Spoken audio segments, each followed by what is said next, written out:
Hey, good morning. It's Pastor Jeff with your Sunday morning message. Thank you so much for tuning in with us here at Freedom Church. We can tie our hearts together without tying our shoelaces together. That's from Bob Goff.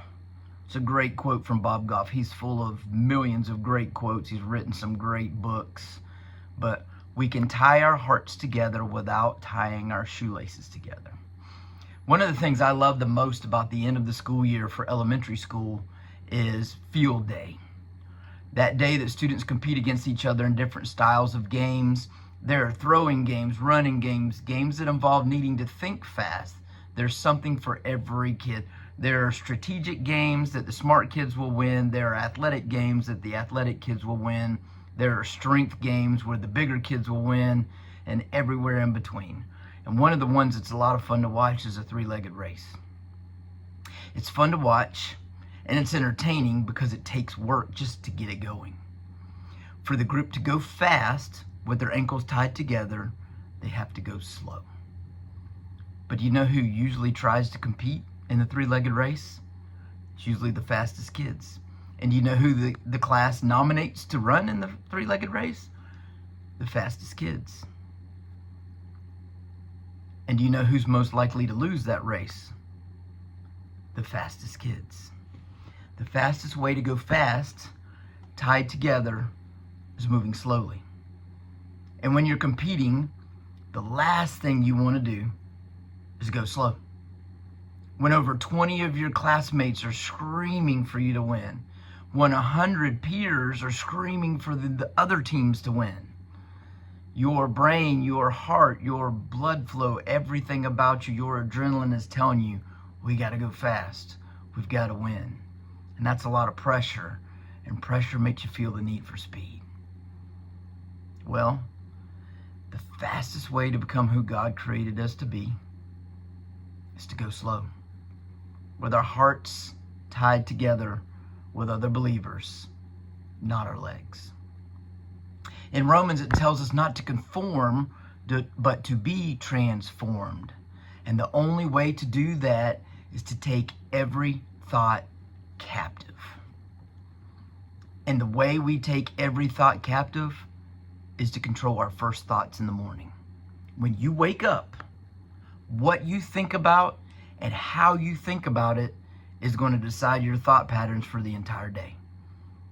I can tell you from my own experience that first 5 to 10 minutes of your morning spent with God, praying and thinking through your day, will do more for you than 30 minutes at lunch or an hour at night. How you think and what you think first thing will drive your day. Philippians 3:15 through 16 says, "Let those of us who are mature think this way, and if in anything you think otherwise, God will reveal that also to you. Only let us hold true to what we have attained." What does it mean to be mature? Telaloi, I guess I'm saying it right. The King James Version says that means perfect. So what kind of perfection could Paul be talking about? He's telling us to be perfect? And he clearly states time after time again in this book alone that he's nowhere close to perfect. 1 Corinthians 13:9 through 11 says, "For we know in part and we prophesy in part. But when the perfect comes, the partial will pass away. When I was a child, I spoke like a child. I thought like a child. I reasoned like a child. When I became a man, I gave up childish ways." The word in the Greek telaloi is mature in some places, perfect in others. So together you could come to mean that possibly what we're talking about is being complete. Paul used this word in the letter in Philippians and in 1 Corinthians, and now he wants to take us deeper in the thought process. Children, they think different, don't they? Children definitely speak different, and they reason different. They use the reason that they have at the point in life that they're at, and they want to fix everything with the limited information that they have. And they are positive that they have the solutions. Brea has always wanted a horse since she was very young. Her bedroom was full of horses. toy horses of all different shapes, sizes, and she could tell you what type of horse this is, whether it's cantering or trotting or whatever by the stance it's in. It's ridiculous how much she knew about horses. Every day was a YouTube video about horses and how to care for horses, ride horses, yada, yada, yada, yada. She researched it, she asked about it, and then she decided that we could make it happen. We have told her our yard is too small. She said that's fine. She'll feed it good, she'll give it lots of water, and she'll walk it every single day. We have told her that feeding the horse is too expensive. She said that's not a big deal. She'll make lemonade, and she'll have a lemonade stand every day. We told her we don't know how to care for a horse properly. She said she has watched numerous YouTube and Google videos, and she has all the information she could ever need. As luck would have it, while I'm recording this, Bray's in Ocala. She's riding horses. Someone else's horse. Someone who has a horse they love and they care for, and they allow Bray to ride it. God works in mysterious ways and amazing ways. The horse thing, it's still a thing. Then one weekend at the racetrack, she changed her tune a little bit. She said, I want a junior dragster. And for those who don't know, a junior dragster is a miniature drag car with a lawnmower style of engine on it. We went through all the reasons why we couldn't afford it, wouldn't have time to work on it, couldn't keep up with it if she wanted to continue to ride horses and do gymnastics. All that she was involved in already, how busy our schedules were, it just wasn't going to fit. She had every reason why it would work. You can't reason with a child because they take their limited information and their limited perspective and they come up with solutions, which I'll take over adults. Adults tend to come up with problems and tell you what's wrong and rarely come up with solutions. Kids, they've got solutions. They just don't always think them all the way through. Back in verse 12 of chapter 3, Paul said, not that I have already obtained this or am already perfect, telalami, same word, but in the verb form. He says he has not already perfected life, mind, soul, and spirit. But later on he says, let those who are mature think a certain way. So we see that the mature or the perfected word means, and in the correct context, what about the ending? Let those of us who are mature think this way. And if anything you think otherwise, God will reveal that also to you. Only let us hold true to what we have learned. God will reveal that also to you. If you don't have a proper experience, if you aren't grasping what God wants for you, God will take care of that. The real pressure isn't so much to get there, is to listen to God on the journey. Philippians 1:6. And I am sure of this, that he who began a good work in you will bring it to completion at the day of Jesus Christ. God has worked in you and through you to help you grow spiritually and to mature at the rate that you were meant to mature at, not at someone else's rate. There's so much confusion. People go to church and go, well, I'm at church every Sunday and I read my Bible every day, but I'm not as wise as this person. And I'm not as good of a person as this person. And I don't see life with the perspective that this person does. Good for you.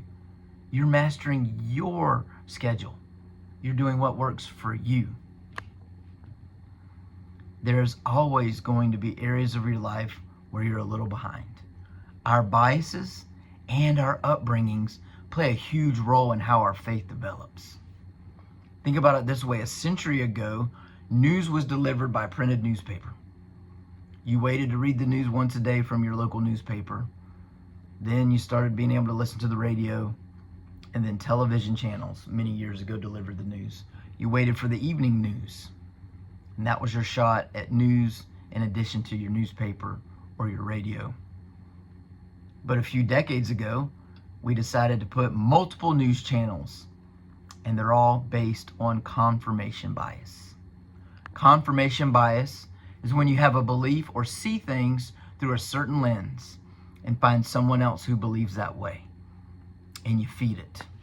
It doesn't make the view correct or right, but it strengthens your stance because someone is confirming your beliefs. Then we got social media, and everyone has a platform to share their take on the news. And you know what we do?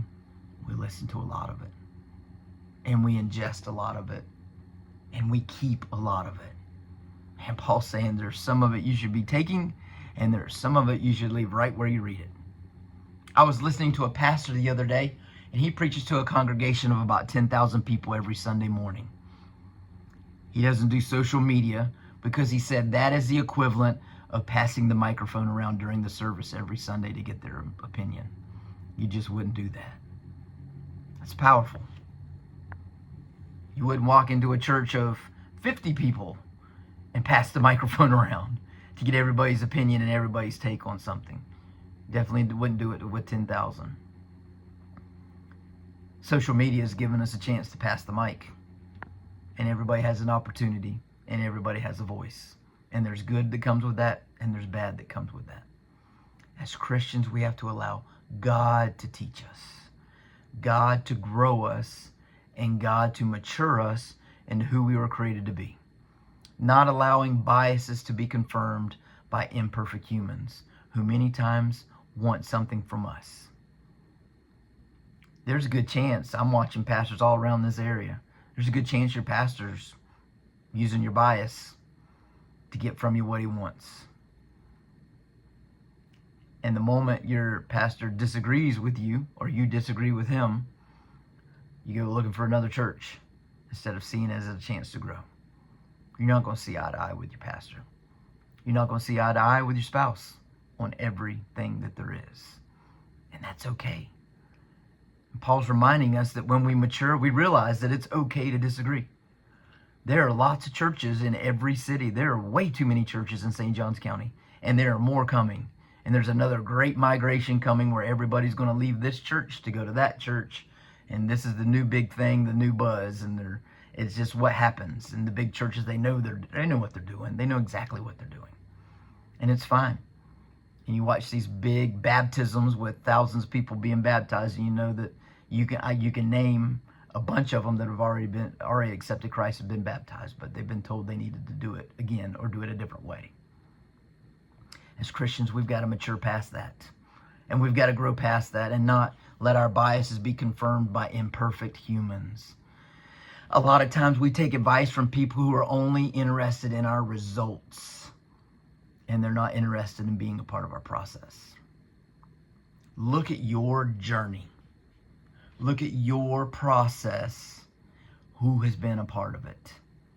Those are the people you take advice from, not people who just want to see your results.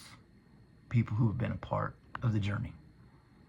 In the simplest of forms, life is about who you are becoming, not what you have done or accomplished. In every area of life, there is this temptation to try to figure out our value based on measurable things. As a pastor, how many people were in attendance? How big is your building? How much property do you own? What's the giving like? As a coach, how many wins, Jeff? How many wins have you got? How many championships have you won? How many Division I athletes have you built or helped, get on that road or develop? As a racer, how many wins do you have? How many championships do you have? How much money have you won? How many sponsors do you have? As a husband, how big's your house? What's your bank account look like? What are your vacations like? As a dad, how many toys do your kids have? What type of vehicles do they drive when they start driving? How many A honor rolls do you have? How many team MVPs? How many weekends did you spend driving your kids all over the place? The truth is, all of those things have worked together to make Jeff Gatlin better than he was 20 years ago. But none of them mean a hill of beans. None of those added any value to who I am. They simply added work into who I am becoming. And if I'm honest, a lot of them slowed the process. And that's where my prayer life has changed. Matthew 16:16-17 says, Simon Peter replied, "You are the Christ, the Son of the living God."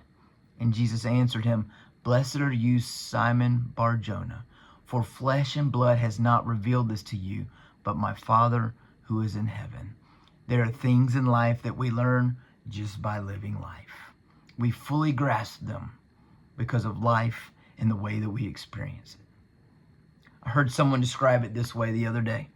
A young man's value in the world is many times in what he does with his hands.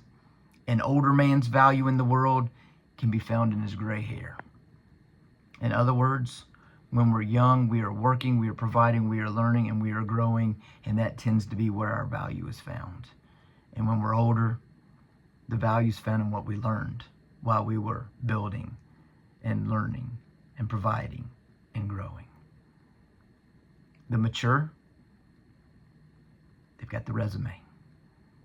And it's not a resume of what they've done. It's a resume of what they've become. There was a TV show on many years ago called Titus. And this dad was fun to watch because he was an awful dad. It was parenting done all wrong. Like once the kid was trying to catch a raccoon. And his wife said, no, Titus, don't do that. And the father said, go ahead. Let him try. Well, he caught it. He got scratched up. And the dad laughed and said, he won't do that again. Another time he was sticking a fork in an electrical socket. The mom says, no. The dad says, let him do it. He won't do it again. The kid gets lit up. The dad laughs. He says he won't do that again. That's not great parenting. But there are a lot of things and a lot of lessons that life just teaches us as we go. There are a lot of things that Jeff Gatlin no longer does because he learned not to do them. And there are a lot of friendships that I let go because I learned not to keep those friendships. Life teaches us as we go. And each lesson is valuable in us becoming who we are on our way to becoming who we should be. And every single action of every single day is a vote for the type of person you want to become. There are things that life reveals, and then there are things that can only be revealed by God, by prayer, by reading scripture, and by listening to God's revelation to us. Here, Peter didn't say, I figured this out, until Jesus revealed to him as being a huge blessing from God. Nothing about nature or life taught him the things that he was learning. Paul realizes the readers of this book, this letter, needed one major thing: discernment. Yes, this whole set of verses are about discernment. People often comment, Jeff, you react too quickly in some settings. It's because I already prayed over them in the morning. I pray for the strength, the energy, and the focus and discernment to get through my day every day. I start my day out that way. And I've prayed over my day. So when roadblocks hit, am I always right? No. But I'm the majority of the time correctly reacting in them? Yes. Google defines discernment as the ability to judge well. That's the first definition. The ability to judge well. That's good. That's nice. Able to judge, make good judgment calls. But the second definition is the one we want here. Even Google gets it. It has in parentheses, in Christian context. It's perception in the absence of judgment with a view to obtaining spiritual guidance and understanding. Perception in the absence of judgment. Beyond what I can judge to be right or wrong, beyond the decision I can make with my own judgment, with a view to obtaining spiritual guidance and understanding. The discernment that Paul is talking about here is not the ability to make good judgment calls. We can learn that on our own. That's a worldly view of discernment. Paul's talking about something much deeper, to that second definition, which is perception in the absence of judgment with a view to obtaining spiritual guidance. It's making decisions without any judgment. How often do you get great advice from surprising sources? People that don't know a lot about you give great advice sometimes because they don't rightly judge you, because they don't know enough about you to judge you maybe. Paul has taught a list of needs, but back in chapter 1, he said that he was praying that the people at Philippi, that their love may abound more and more with knowledge and all discernment, so that they can approve of what is excellent. This whole book, we've decided this whole book is about joy. The whole book of Philippians is about joy. And it gets dubbed as being about joy, but the honest truth, it's about discernment. It's about discerning minds, more importantly, discerning hearts. God fills in the gap by lighting up our hearts. So it's up to us to grow and to feed our souls with all that we can. Then be still. The mature part is knowing when to be still and knowing when to act, when to use our own judgment and when to reach beyond. Clear up what's unclear and let God reveal to us the greatness that we miss with our human limited understanding. I told you kids come up with solutions based on their limited resources. Children, they have a solution to everything, but it's very limited because of how much life they've lived and haven't lived. We're the same way. God's looking at us going, that's a great solution, but I've got a lot more information for you. And we can come up with a better one. That's called discernment. And the most important part is that we do it for ourselves.